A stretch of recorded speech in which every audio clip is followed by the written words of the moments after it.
শিবিররাই helmet পরে নিজেদেরকে গোপন রেখে এই কাজগুলো করেছে। জামাতের ওই যে বেটা শফিকুর রহমান, ওলি আল্লাহ শফিকুর রহমান হাত জোর করে পায়ে ধরে বিএনপির পায়ে পড়ে।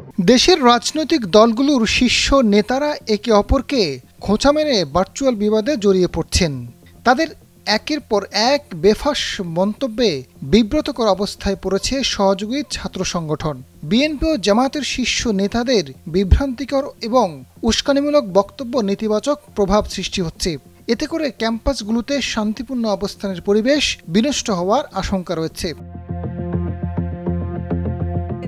সম্প্রতি একটি টক শোতে ছাত্র শিবিরকে হেলমেট বাহিনী উল্লেখ করেছেন বিএনপির স্বনির্ভর বিষয়ক সহ সম্পাদক ও সাবেক এমপি নীলুফার চৌধুরী মনি। তিনি দাবি করেছেন বুয়েট ছাত্র আবরার ফাহাদকে তারাই হত্যা করেছে। জামাতের চাঁদাবাজি হেলমেট পরিহিত ওই শিবিরের মতো।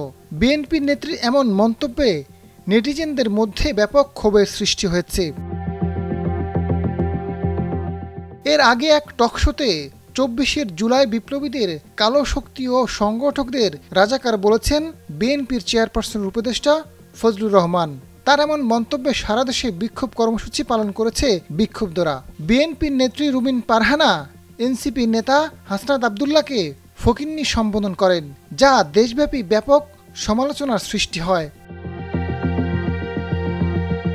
এদিকে গত 19 নভেম্বর জামাত মনোনীত কুষ্টিয়া সদর আসনের এমপি প্রার্থী ও আলোচিত ইসলামী বক্তা মুফতি আমির হামজার একটি বক্তব্যের ভিডিও ভাইরাল হয়েছে, যেটিতে তিনি ঢাকা বিশ্ববিদ্যালয়ের হাজী মোহাম্মদ মহসিন হলে আওয়ামী লীগের সময় আজান দেওয়ার বিষয়ে ভুল ও বানোয়ার তথ্য উপস্থাপন করেন, জানিয়ে বিশ্ববিদ্যালয়ের শিক্ষার্থীদের মাঝে ক্ষোভের সৃষ্টি হয়।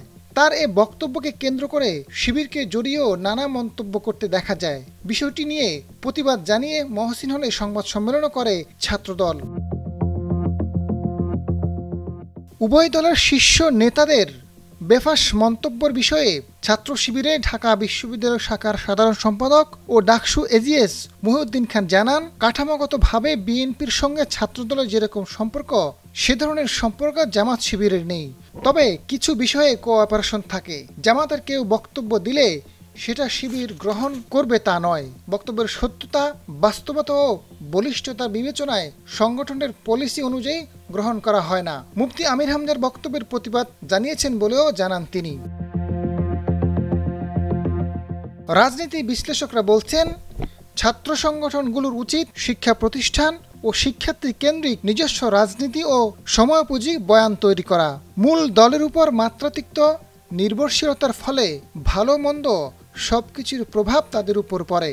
অনেক ক্ষেত্রে বিভাজন ও ঘৃণার রাজনীতিকেও উৎসাহিত করে। কেবলমাত্র মাদার পার্টির নেতাদের বেফাঁস মন্তব্য ছাত্র সংগঠনগুলোকে কুলুষিত করছে ঠিক তা নয়।